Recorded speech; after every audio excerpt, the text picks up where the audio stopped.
அலைக்கும் வரஹ்மத்துல்லாஹி தஆலா வபரகாத்துஹு. புகழ் அனைத்தும் அல்லாஹ் ஒருவனுக்கே உரித்தாகட்டுமாக. ஸலவாத்தும் ஸலாமும் நபிகள் நாயகம் ஸல்லல்லாஹு அலைஹி வஸல்லம் அவர்கள் மீதும் அவர்களின் குடும்பத்தார்கள் நல்லவர்கள் நம்மவர்கள் அனைவர்கள் மீதும் என்றென்றும் நின்று நிலவட்டுமாக.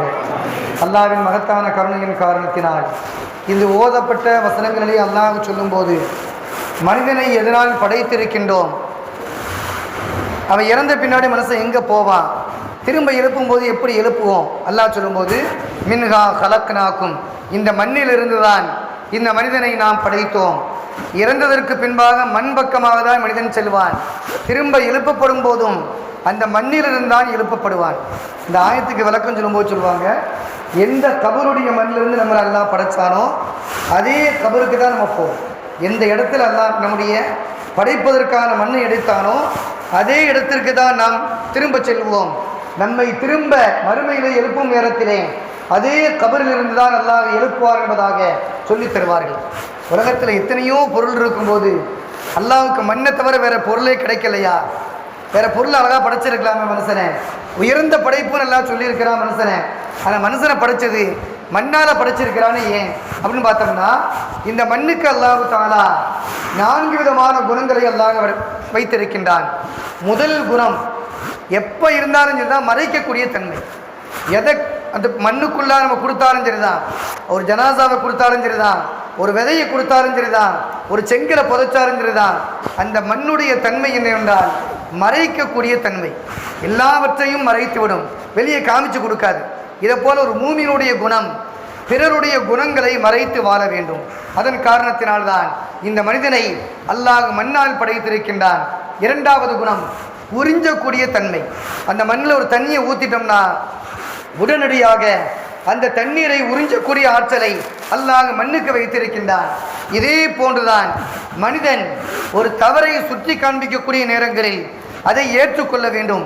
ஒரு நன்மையான விஷயங்களை சொல்லும் நேரங்களிலே அதை உள்வாங்கிக் கொள்ள வேண்டும்.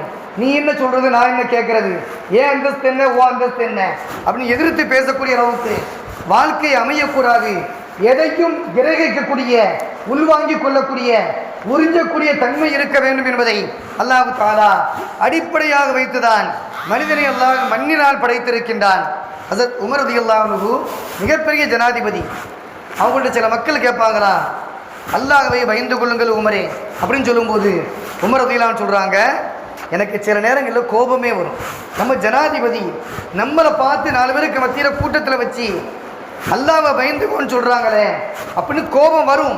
ஆனால் கோபத்தை அடக்கிக்கிட்டு அந்த மக்கள் நம்மை திருத்துவதற்காக இருக்கின்றார்கள், இந்த மக்கள் இல்லாமல் இருந்திருந்தால் நம்ம வேறு விதமாக போயிருப்போம் அப்படின்னு பயத்தினால் இந்த மனிதர்களை அல்லாஹ் கொடுத்தானே அந்த அல்லாஹ்விற்கே எல்லா புகழும் என்பதாக, நான் அல்லாஹ்விற்கு சுக்ரியா செய்வேன் என்பதாக ஜனாதிபதி சொன்ன வரலாறை பார்க்கின்றோம். ஹாரூன் ரஷீது பாதுஷா மிகப்பெரிய மன்னர்.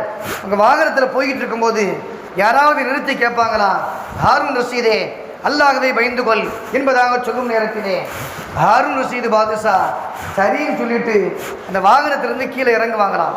கீழே இறங்கி உடனடியாக சஜிதா செய்வாங்களாம்.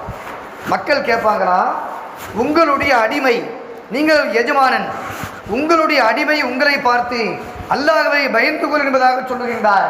ஆனால் நீங்களோ வாகனத்திலிருந்து இறங்கி உடனடியாக சஜிதா செய்கிறீங்களே, என்ன காரணம் அப்படின்னு கேட்கும்போது அவங்க சொல்லுவாங்களா, என்னுடைய சமுதாயத்திலே என்னுடைய தவறை திருத்தும் அளவுக்குள்ள மனிதனை அல்லாஹ் தந்திருக்கின்றான், அந்த தவறை உள்வாங்கும் அளவுக்குள்ள பக்குவத்தையும் அல்லாஹ் தந்திருக்கின்றான், எனவே அல்லாஹ்விற்கு நன்றி செலுத்துகின்றேன் என்பதாக சொன்ன அந்த வரலாறை பார்க்கின்றோம்.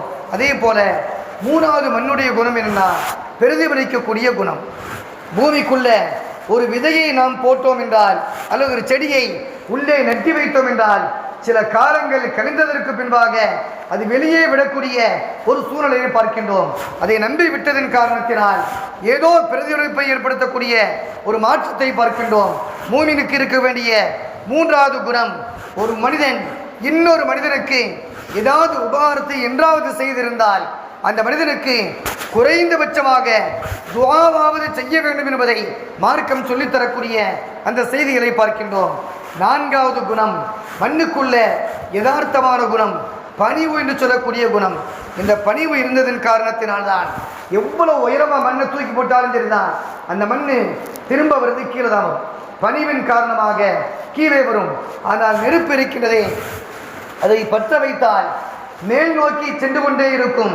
எனவேதான் ஷைத்தான் அல்லாஹ்விடத்திலே வாதாட்டம் செய்தான், யா அல்லாஹ், நான் உயர்ந்த படைப்பு, மனிதன் தாழ்ந்த படைப்பு, பணிவோடு இருக்கக்கூடிய பூமியோடு பூமியாக இருக்கக்கூடிய ஒரு பணிவின் சிகரமாக இந்த மனிதன் இருக்கின்றான். எனவே மட்டமான படைப்பு என்பதாக அல்லாஹ்விடத்திலே வாதிட்டான் என்ற அந்த திருமறையினுடைய வரலாறை பார்க்கின்றோம்.